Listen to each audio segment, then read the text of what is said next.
No campo, as ligas camponesas e os sindicatos rurais organizam as reivindicações de um setor até então esquecido. Em 30, nós incorporamos a massa operária, a massa urbana. Mas a massa rural não estava naquele tempo, era a metade do país quase, eu acho que até era mais que a metade. Né? Tanto que, quais foram as agências que foram atrás do campo? O Partido Comunista e a Igreja Católica. Eles foram disputar esse eleitorado disponível. Havia 3 movimentos no meio do campo. Havia o movimento conservador dos padres ligando do norte, acho que Dom Eugênio Salles, os sindicatos católicos, que a igreja era conservadora para burro naquela época. Ela mudou depois do golpe. Mas era um movimento assim menor. E havia uma disputa de liderança entre sindicato, que era mais ou menos controlado pelo Partido Comunista, e as ligas camponesas, chefiadas pelo Julião, que tinha palavras de ordem mais radicais. Até que ponto era isso eu não sei dizer, mas palavras de ordem. As ligas camponesas eram, eu diria assim, o surto de libertação, mas sem o aspecto religioso. Puramente leigo. E político. As ligas eram mais agressivas, até porque não tinham uma base sindical, e tinham uma palavra de ordem mais esquerdista, e o Partido Comunista tinha palavras de ordem menos esquerdistas, vamos dizer assim.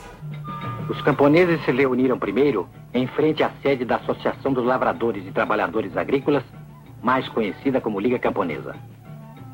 Nessa época, a Liga de Sapé já era a maior do Nordeste, com mais de 7.000 sócios.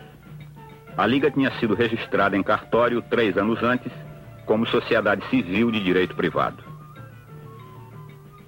Como a sindicalização rural era um direito inexistente na prática, os trabalhadores do campo encontraram nas ligas o único meio legal para canalizar suas reivindicações.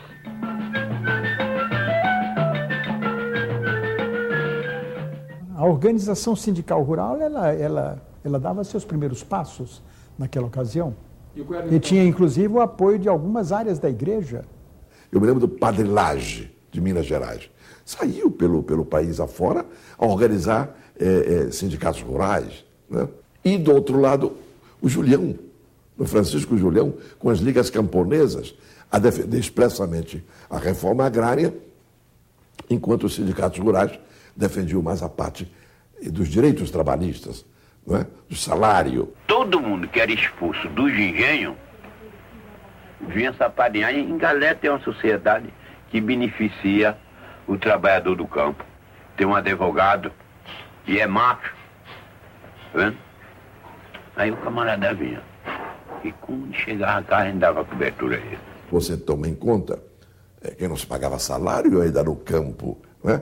Era chamada a terça, a meia, o cambão, ou seja, formas medievais de contraprestação pelo trabalho. O cortador de cana era o que pegava a tarefa que era dada para ele cortar. Se qualquer pessoa rígida, trabalhando 8 horas por dia durante 6 dias da semana, não cumpria.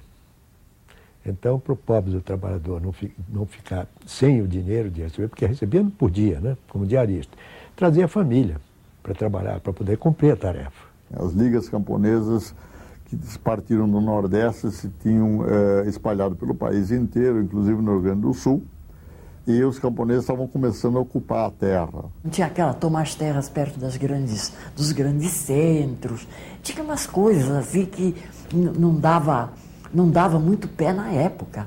Foi nessa época que o Celso Furtado escreveu um livro chamado A Pré-Revolução Brasileira, quer dizer, parecia que o país estava à véspera de uma revolução. A palavra camponesa ficou com tal sentido político que os jornais, Diário de Pernambuco, quando falavam dos camponeses, falavam rurícolas. Mas o fato é que essa palavra foi usada no México, Liga Campesina, Movimento Campesino na Bolívia, a palavra tem toda a conotação assim, heróica e tal. Eu me lembro que um dia em Estapé, por aí, chegou um cara e falou assim, onde é que é a sede da Liga Japonesa? É extraordinário, né? No movimento sindical, Jango traz de volta o populismo dos tempos de Getúlio Vargas. Mas as pressões sociais são bem maiores. O presidente era um homem muito aberto. Então, ele recebia lideranças sindicais no Palácio com frequência. Recebia as lideranças estudantis com frequência. Isso tudo criava um diálogo que permitia uma interação entre poder e as massas sociais. A CGT tinha uma posição de solidariedade ao governo. Não é? Alguns quadros da CGT admiráveis, grandes quadros humanos, não é? Com uma consciência muito clara, né, digamos assim, da defesa dos interesses do trabalhador urbano. O golpe de Estado em 64 foi menos contra o presidente João Goulart, contra o governador Leonel Brizola, contra Miguel Arraes, contra Julião, do que contra a emergência popular. A aproximação entre líderes sindicais e o governo, a escalada de greves e a euforia dos comícios ocultam as fragilidades do movimento operário. Na capacidade de luta propriamente sindical, o crescimento era extraordinário. Porque você sabe, na tradição da nossa organização sindical, os sindicatos organizavam-se sempre verticalmente, não é? É a confederação, é a federação, o sindicato, por categorias, metalúrgicos, petroleiros, etc, etc. Naquela oportunidade, isso começou a ser rompido na prática, através de organizações de pactos, como eles chamavam. Pacto intersindical. Eram pactos que permitiam que a organização sindical passasse para efeitos salariais, para lutas, reivindicação salarial, dá-se horizontalmente. Às vezes, 17 categorias juntas, o que permitia greves imensas, greves gigantescas. Nós já víamos com apreensão o que estava acontecendo, sabe? E coisas disparatadas, greve mesmo, porque nós próprios que estávamos atuando e que tínhamos a maior simpatia pela classe trabalhadora e que lutávamos junto com ela e íamos para sindicato fazer espetáculo e tudo, mas certas horas você fazer greve da Central do Brasil, porque um empregado um operário foi preso porque esfaqueou um outro, uma coisa que não tem nada a ver com luta sindical, quer dizer, então, entendeu? Ali havia um acordo entre o Partido Comunista e o peleguismo. O peleguismo petebista, o sindicato pelego, entendeu, da turma que vinha do velho PTB, e essa era uma turma de apoio do Jango. E eles fizeram um acordo com os comunistas. Apareceu o CGT era o Comando Geral de Trabalhadores, que era ilegal. Eles comandavam esse meio sindical e faziam greves políticas sem necessidade, faziam o clima de tumulto. Uma doideira de alguém que se acha, o presidente é nosso, nós estamos no poder e vamos fazer o que queremos fazer. No governo do Jango, o que nós recebíamos era a influência dos pelegos dominando escandalosamente o governo. Pelego é aquele manta que se põe no cavalo para amaciar o passo, né? É que os líderes sindicais estavam amaciando as coisas, servindo aos trabalhadores e servindo ao governo, ou aos patrões. É verdade, alguns sim, mas eles também serviam os trabalhadores e também mobilizavam. Mas não tinha substância, e tanto não tinha que não aguentamos 48 horas. Duas frentes interpartidárias polarizam os debates no Congresso. À direita, a Ação Democrática Parlamentar, financiada por grandes empresas. Do outro lado, a Frente Parlamentar Nacionalista. Nós chegamos a ter, em 64, 161 deputados, membros da Frente Parlamentar Nacionalista. Todo o baixo clero estava mais com a ADEP do que com o lado da Frente Parlamentar Nacionalista. Já não votavam nada no parlamento que não houvesse a quiescência da Frente Parlamentar Nacionalista.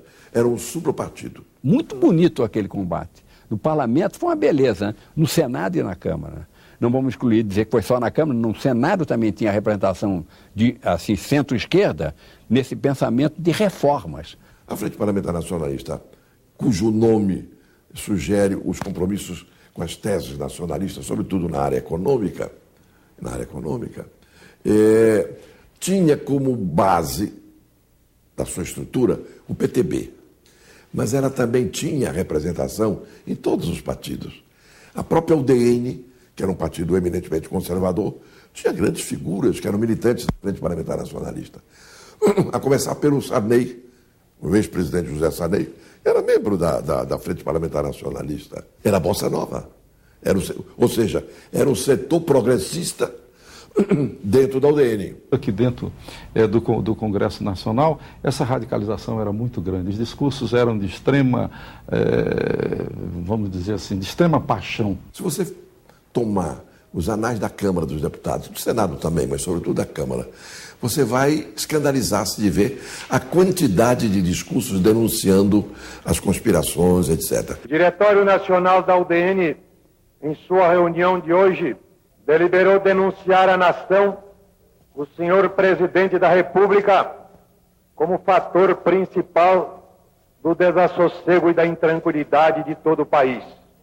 Como pode uma democracia realmente ter vida longa quando aquele que é o pulmão da democracia, olhos, braços, pernas da democracia, que é o Congresso Nacional, não realiza a obra que o povo reclama que nós nessa casa realizemos? É inútil querer impedir o avanço do povo brasileiro, porque com o DN ou sem o DN, com transigência ou intransigência, o povo brasileiro já tomou a decisão de conquistar a sua emancipação econômica, a sua emancipação social. E ela será conquistada na lei ou na marra. O que espanta é que, apesar de todas as denúncias que nós fazíamos, na hora H, nós fomos colhidos rigorosamente despreparados para enfrentar o choque que veio. Nós tínhamos uma expressão, do ponto de vista parlamentar, majoritária, não é? Majoritária.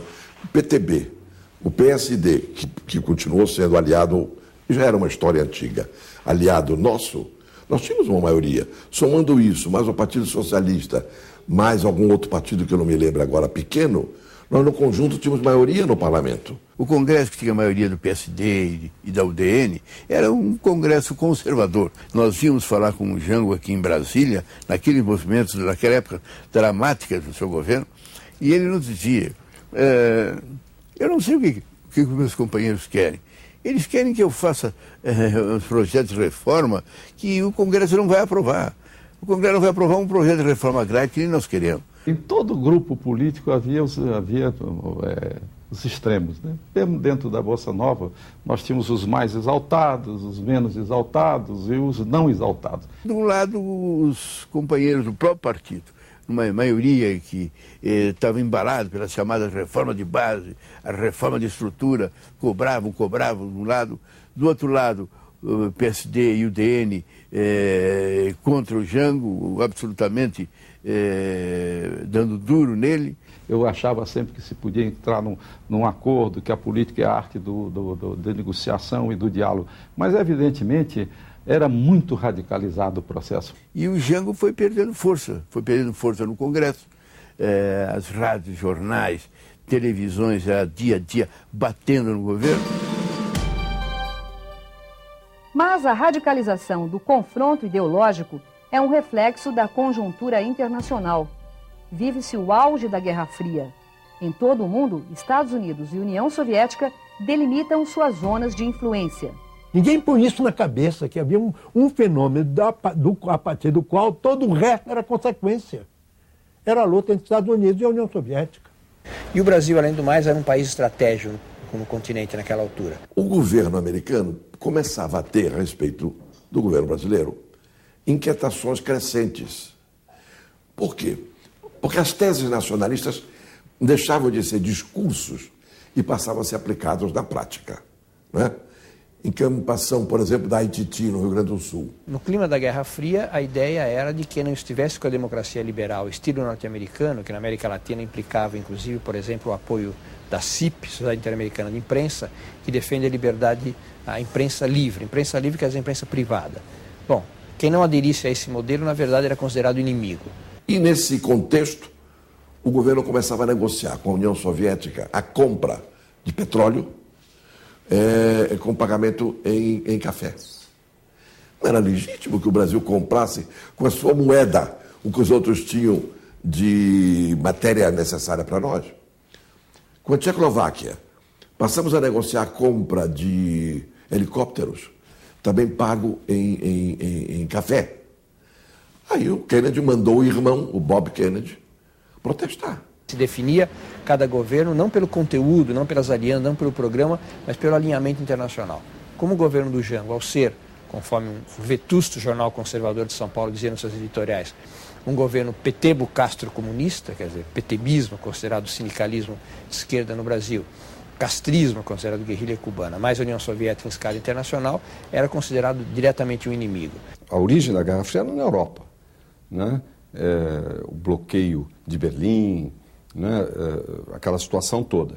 Mas ela tinha se deslocado, a disputa Estados Unidos e União Soviética, para o terceiro mundo. E Cuba foi considerado um revés enorme pelos americanos. Tinha tido há pouco tempo, o final de 62, a crise dos mísseis, que quase levou o mundo a uma guerra, né? Uma guerra atômica. E o Brasil foi considerado um país na área do capitalismo que teria que fazer uma aliança com os Estados Unidos em qualquer circunstância. E os Estados Unidos tiveram uma interferência direta no movimento brasileiro, criando no país, primeiro, a ideia de que o país estava às vésperas de uma revolução comunista, o que não era verdade. Segundo, o fato de que, naquela época, estavam na rua movimentos sociais que vieram depois do desenvolvimentismo pregado por Juscelino Kubitschek, tentando dar uma base social, de desenvolvimento social, a esse desenvolvimento econômico trazido